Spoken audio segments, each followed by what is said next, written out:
share the screen with Mark Wahlberg. Yeah, you got it. I got it.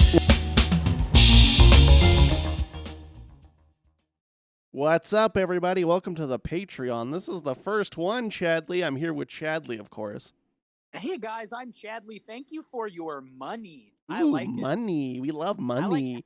I like having your money, and if you're listening to this, you've been tricked. I've taken your money. Oh, damn, you've been tricked. We're not even giving you hour-long episodes like every other podcast on Patreon. We're just giving you little tidbits. Little sneak peeks, giving you little bits. So essentially, the way this is going to work too is that we're never going to review a movie twice. And so if we review something on the Patreon, you'll never hear it on the main show. Wow, that's if you hear something on exclusives. the main show, Exclusives? You're talking about exclusives? yeah. But also on the same token, if you hear something on the main show, we're never reviewing it on the Patreon. Is that what I just said? Yeah. If you hear something on the Patreon, we're not reviewing on the main show, and vice versa, yada, yada. You guys get it. So that means what you're about to hear is going to be the only review that we will ever do for Tommy Wiseau's The Room. Wow. You're in such a beautiful class of people that you're hearing the only ever review Movie Epidemic will ever do of Tommy Wiseau's The Room. The Room. So thank you first of all, thank you so much for being a part of the Patreon. It actually does help us a lot. We're going to be putting all of the money back into the show to make the show better. Right now, obviously, we're recording this in quarantine. So in the future, they'll be regular on the. Yeah, they'll be regular. They'll be in the studio, or maybe we'll be a bit more casual with these Patreon. I think the Patreon episodes are going to be casual. I think they're going to be couch episodes. Oh shit, dude! That's gonna bring us closer than ever. And if I do have COVID, then you're getting it for sure. Hell yeah, dude! Hopefully the quarantine lasts forever. Welcome to Garbage Epidemic, the Movie Epidemic sideshow, where we are going to be talking about Tommy Wiseau's The Room. That's right. Let's get into it. Okay, so Tommy Wiseau's The Room. This movie is so crazy.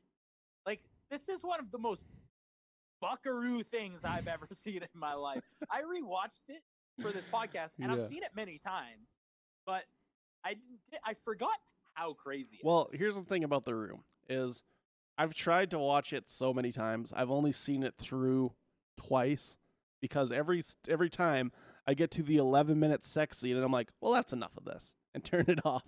And that's like the first thing that happens. Yeah, it's like that's pretty early on in the movie.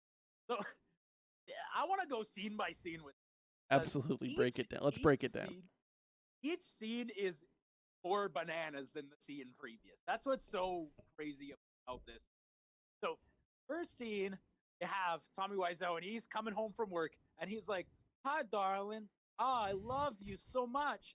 And so set up that we have this character Johnny who has a job. I think he's a banker. Yeah, he works at a bank, and he's trying to get. I am in line for a promotion, darling. Oh, hi, Denny. Hi, Danny. Yeah, he comes in and he just starts stating facts. That's what's so awesome about this movie, is that he walks in, he just goes, "Hi, Lisa. I'm in line for promotion." Like they're really setting up the exposition just by having him say at people for no reason. Yeah. And that I love. That, and this is what conflicts me about this movie, because it is so awful, but I love watching. Yeah. It's if it wasn't Tommy Wiseau, like, just because he is crazy, just like his whole vibe, dude, is crazy. If it wasn't Tommy Wiseau, this would be unwatchable. But just because Tommy's in it and he's like, oh, hi, Danny. Yeah, and he's got that weird accent from New Orleans. Yeah. So what's the first thing you're gonna notice about this, where you're like, wait, something's not quite right here, is that every time anybody enters a room in this movie, they open the door, they walk in, and silently somebody else to acknowledge them. And Tommy always does it. It's always Tommy. "Oh, hi, Danny. Oh, hi, Mark." I'm like, oh, hi. There's like 1,000. "Oh, hi, Mike." There's so many characters, and I would say maybe 3, to be honest. And so he gets home. He tells his wife he's in line for, or he tells his fiance he's in line for, and his fiance is like, "I love you more than anything in the world." And you're like, well, isn't this all hunky? It's all just very is. moderately attractive. Not even a so like she's not that great like looking girl, but It's she's beyond his well, his what I like about it is that it's not like Tommy Wiseau like hired a supermodel, right? He hired someone that theoretically looked like a person. he could probably get. Yeah, yeah, maybe. But even then, I'm skeptical because Tommy Wiseau, Well, he's charismatic though, charismatic, but and he's he's also shredded. like ogre. Yeah, that's. But he's weird shredded, dude. It's like barrel of snake shredded.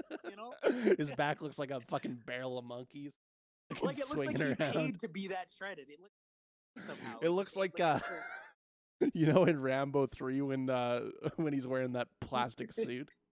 yeah, absolutely. Yeah, that is what it. Fuck. So anyway, then He looks him like and- he him looks and like an overcooked hot dog that's bursting at the seams. Yeah. Then you have this guy Denny, and he's the house. He's so high Denny. Like they must do that because he does the comes in waiting for the oh hi Denny, talk to him. Denny like, what is he even there for? I'm trying to like. Yo, I'm trying the first thing desperately- I wrote down is who's Denny, this piece of shit garbage. He's there. We don't know what his is. Or Johnny. I keep wanting to call him Tommy, but his name is Johnny. Well, I think it's like implied that he lives in the building or something, but like and like Johnny pays rent. I think they say at one yeah, point. I think he says like he pays his rent and he pays for college, but like looks like he's 12. I don't know why he's like Chris R is wanting money from him. Yeah, Chris. Well, hold on. Now, hold on. Hold We'll on, get hold to on. Chris R because Hold- that's some of the craziest movie also. And so him and his fiance Lisa, Johnny and Lisa go upstairs and they have this really weird like I kind of like their apartment, like the loft thing they got going on. You would Kinda like like that, that. you fucking loft eater. You little Yeah, loft that's true. goblin I personally live in a loft, so I do kind of like that. But with this spiral staircase, you greasy little loft goblin. I do not have a spiral staircase. I might install one now. Anyway, so then you have Danny. Like he goes upstairs to like make out with his wife or his fiance. Yeah, I and keep then saying Denny wife, but then he sneaks up and he's like Danny watching him. sneaks up and says the line like, "I just want to watch." I'm like, okay, what the fuck is it? What is the relation? Have they let him do this before? Like, why is he being so brazen? You about like to this? watch? He likes to watch. Raise a crowd, Danny. And so it's so crazy to me watching just all of this shit unfold. Yeah. And like to the point where like no humans interact with this. That's what's magic about Oh yeah, that is the lightning in the bottle. Is that it's fucking aliens interacting with each other? Yeah, aliens interacting with each other, seeming off of like they're reading their lines pretty much off of like teleprompter. Yeah. The acting horrible.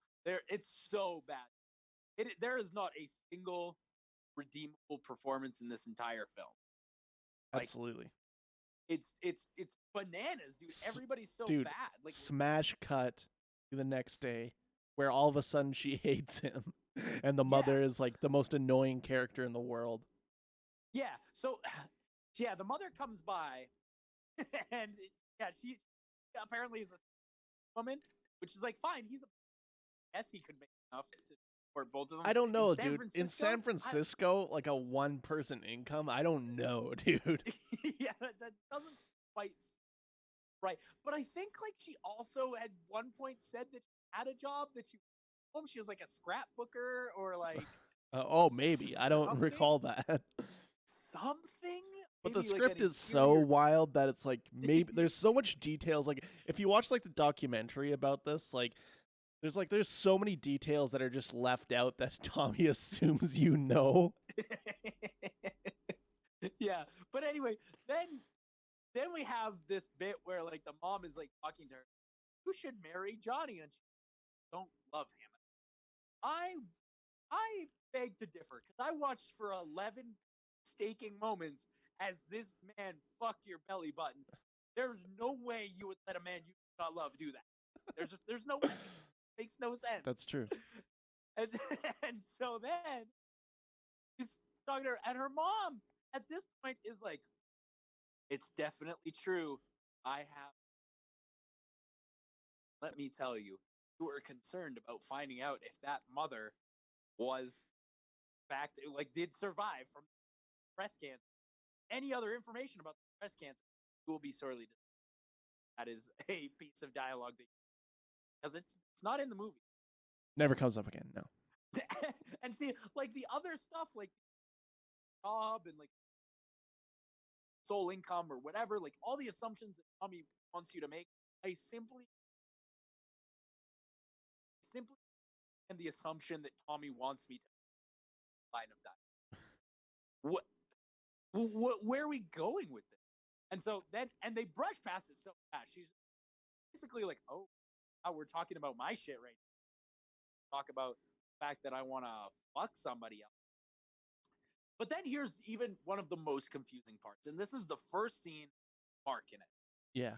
She calls him on the phone, picks up the phone and goes, hey, baby. But then he goes to her house trying to sleep with her. Like, I'm Johnny's best friend. Okay, Joel already called her baby.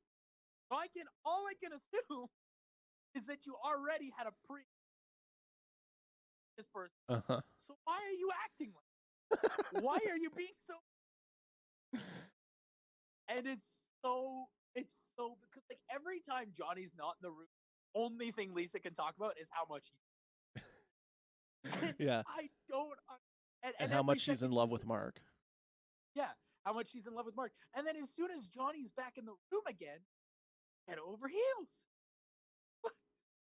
Like to the point like where if she wasn't in love with him, would be acting at least slightly different. Even if she was just to get money, have a safe household and whatever.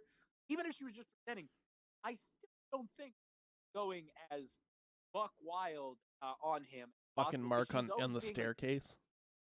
Like, yeah, she's banging Mark on the staircase, which is also long. Extremely long. That's how they pad out the runtime in this bad boy. Yeah, it's true. But they didn't need There's to. like The movie's 7 145. a 11-minute sex scenes in this. Yeah, dude, it's a lot of the movie. And what I love so much about the sex scene, that they were clearly all filmed at the same time. Like the second, there's one sex scene between Johnny and Lisa, but the second sex scene with Johnny and Lisa is all the same shots. Same shots, yeah. I did notice that. I have noticed that before. It's all the same shots. So I'm like, wait a minute, this is just the same shot. So much so because like right before the second sex scene, Johnny buys her roses. Right. But you can see the rose the first sex scene. What? What? What? What is? Because like at one point, so I watched this with Fallon, and she had never seen it, ever. Uh-huh. And so, man, what a treat watching this movie with someone who has never. Yeah. What an absolute treat. Because she made an astute observation that I just never thought about in my life. She had said, I think that she is in love with both. I know that she doesn't hate Johnny or Mark or anybody. She just loves dick. She just loves getting dicked. She gets dicked by Greg, and then 45 minutes later, Johnny's like, hi, honey, I'm home from work. Like, cool, dick me. Dick me now. Like, you gotta do it. You gotta dick me. There's also a weird line, because I'm going too fast, I'm finding, because I'm just finding there's so much weird. Well, we're only like 8 minutes into the movie right now. But I feel like I'm not explaining it properly. So the scene right before, there's a scene where he goes in flower shop. Yes, the classic flower shop scene. The woman looks directly at him for 15 seconds. Oh, hi, Johnny. I didn't recognize you. Okay, you know what? I'm going to let that one. I'm just going to let that slide because I can't go in. And then have you seen that man? Nothing looks like that man. How could you possibly not recognize that 2.5 foot long jet black hair, sunglasses, and 7 belts? Yeah, and a suit that's 3 sizes. Then he does the "Oh hi doggy." My favorite part about this is that Tommy Wiseau brags about the fact that "Oh hi doggy" was improvised. It's so funny to me. Adds nothing to the like like when you read those things that are like, "You will never believe which Hollywood lines were improvised." And you're like, "Wow, that movie would have been different." Like here's Johnny from The Shining. Oh yeah, that would have been way different without that line. Yeah. Sure. Oh hi doggy. I think it would have been the same I movie. think it would have been the same without Oh Hi Doggy. Yeah. However, that being said, it does also give us "Oh hi doggy," which as far as I'm concerned. Absolutely. So he goes back. He gets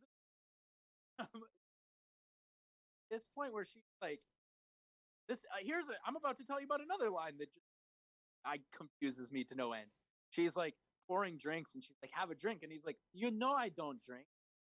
No, I don't. No, I But don't. guess No, do. I don't know that you don't drink. I don't have that piece of information. I guess I know now. And she's like, "Have a drink with me." Okay. And then they get drunk together. And the fact that he doesn't drink, never mentioned before or after. No, in fact, I think he drinks later. Yeah. Yeah, I think he does. I think he drinks at his own birthday party later in the movie. Yeah. And so then they get drunk, they have sex, yada yada. Johnny goes to work. Now here's where, if you had never seen, and even if you have, here's where one of the most you bring to a new shot of what is clearly their apartment, Johnny and Lisa's apartment, and these two people you never seen before just come into their apartment and start fucking on them. Oh, right. That is confusing. I'm still confused What? about it because, like, I always like that. I blank that out of my brain because I don't know what that's about. Yeah, me neither. And then Lisa walks in on them and she's like, "What were you guys doing?" Like, did they send out like an Why do people keep walking into his house? Like, what's going on? Like, Why he doesn't isn't even lock you his live in doors? San Francisco? You should lock your doors. and so then Lisa walks in and she's like, "What were you guys doing?" Like she's not even upset about it. Like, I think if I walked in and my friends were fucking on my couch, I'd be like, "Guys, you need to get the fuck out of here." You know? Did they send out like a snail mail blast saying, "Hey guys, you're looking for a safe place to fuck because apparently you're homeless. Just do it in our apartment. Can't promise we won't walk in on it." So she's fucking Greg and she's fucking John this whole movie. And she's telling everyone. Everyone. And Johnny is so convinced that it's happening. Which is like the sad part about this movie. Man, that's actually sad because he's trying so hard to love her because he's the perfect American hero. And everything he says is just the nicest thing of all time. That's what I love about Tommy Wiseau writing this is that even though we all see him as a complete shithead, he's always written to be the hero. Like we need to get to the Chris R part because oh yeah, that might have been somewhere where we already passed because I think it is. Because that part's amazing, where Chris R is like, "Denny, I need your money," and it's like, what do you mean? What like? So they hang out on the roof a lot in this, which is very fun because the roof set looks like shit. The worst one. The house set I kind of like.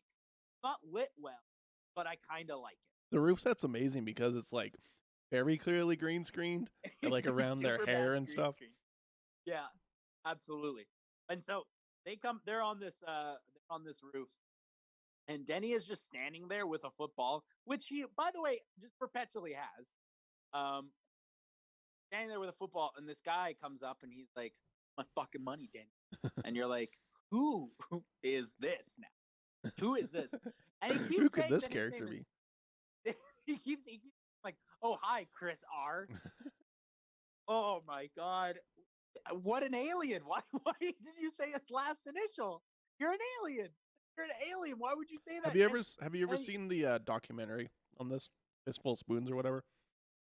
I have not, but I want to see it. I've seen like obviously like the biopic, The Disaster Artist. They played it when I went to go see that Greg Sestero thing where he did a reading of The Room, and then they played the first episode of Best Friends. They also played that Yeah. documentary. And it's really crazy because they interviewed the Chris R guy, and he's like, Tommy just Tommy just kept telling me to call him that my name was Chris R. And I'm like, what does the R stand for? And he's like, your name is Chris R. That's your name. It's like, and he's R like, is R. what does the R stand for? And he's like, that's the name. Your name is Chris R. God damn it, that's funny. And so yes, you have Chris R, and he's like, "Give me my fucking," and he pulls out a gun, and Denny's reaction is like 3 seconds.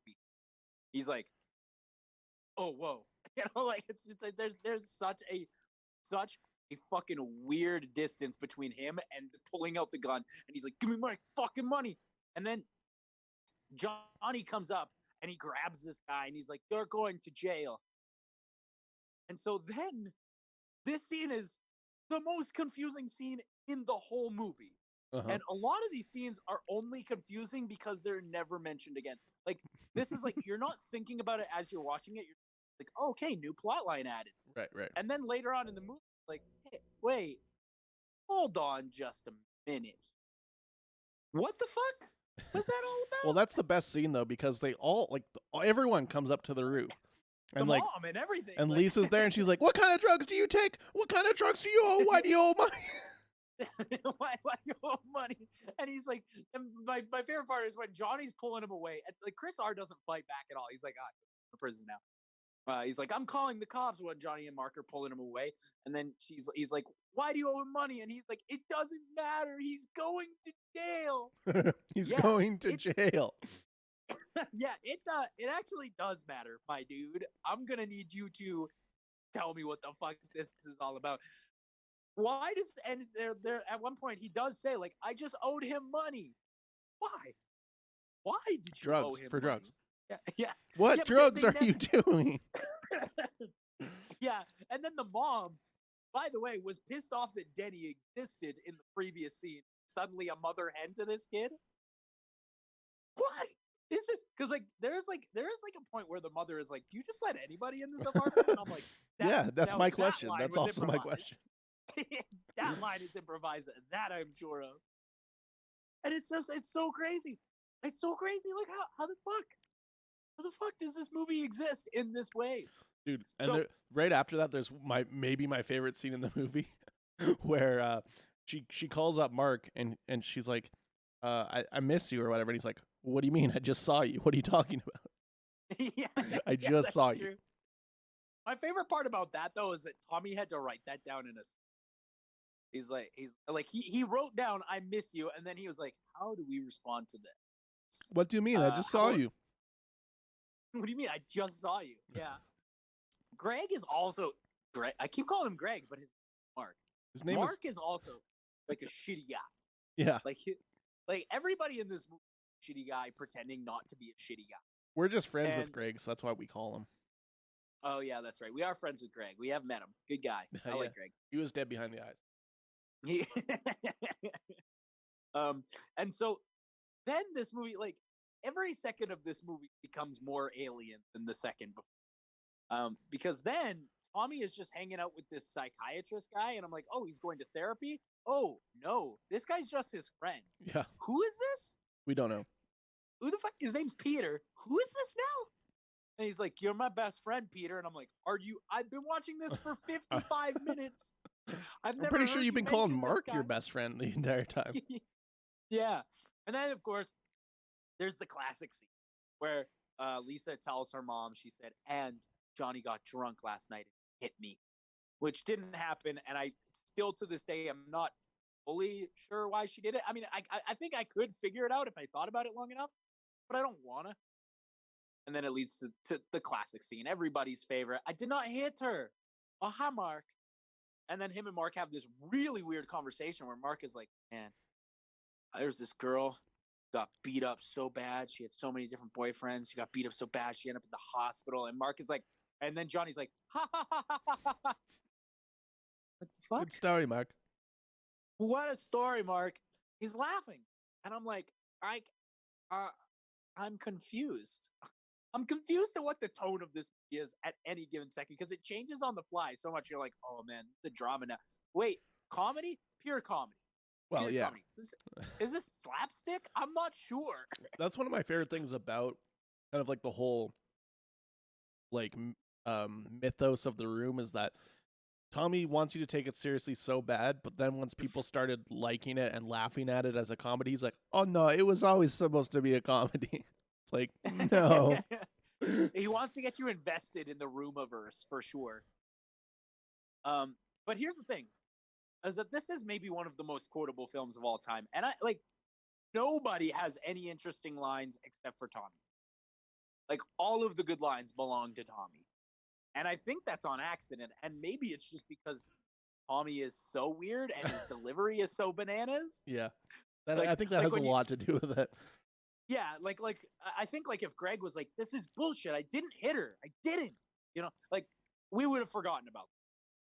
Well, that's But what that's not what. that's why I'm saying like because Tommy is in this, it is crazy. It's a crazy movie.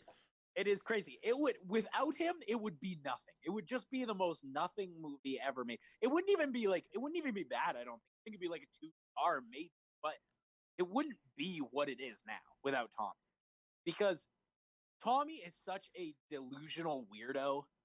Like I just don't understand how that person exists. Like I do truly do lose sleep about it sometimes. Like I think about Tommy and I'm like, how does this guy exist? Now that being said, this time around I noticed a new line that I had never really paid attention to. I'm sure I'd heard it watching the movie before, Uh-huh. but it is now my favorite line in the entire movie. I rewound it. I'm like, did I hear that right? And it's my new favorite line. And it's like near the end, they have a big birthday party for Johnny, and he throws like this big hissy fit at the party. Which, by the way, good for him because she tries to fuck Mark at his birthday party. Hell yeah, dude. What the fuck? That's another problem I have with this movie is that Lisa is such an irredeemable piece of shit. Like, there's nothing for you to grab onto, and you're supposed to grab onto Tommy, but he's too weird. But anyway, I digress. My favorite line is when he's yelling at Mark at the party, telling him that he has to leave his house, and he says this line that's "Get out of my life, you're not good." And I'm like, holy shit, that is golden. You not good? You not good. He wrote that in a script. He was adamant that this had to be word for word from the script. So he wrote that like that on purpose. Huh? That's crazy. Mhm. That's so bananas. Yeah, that's really crazy. Holy fuck, man. It's like this movie. Whoa. That's like, that's all I really have to say about it. Well, Is that I Well- also love the ending where he's like fucking the dress and he's like, "God, forgive me," and then fucking shoots himself in the face. And everybody's like, "He is dead. He is so dead." he is going to be, yeah. And then that last scene is so crazy because like Mark and Lisa just come into the room for some reason after he's killed himself, and they're like, he's dead, and then Mark's like, get the fuck away from me, fuck you. And it's some of this is a great scene also because Greg is so bad at acting.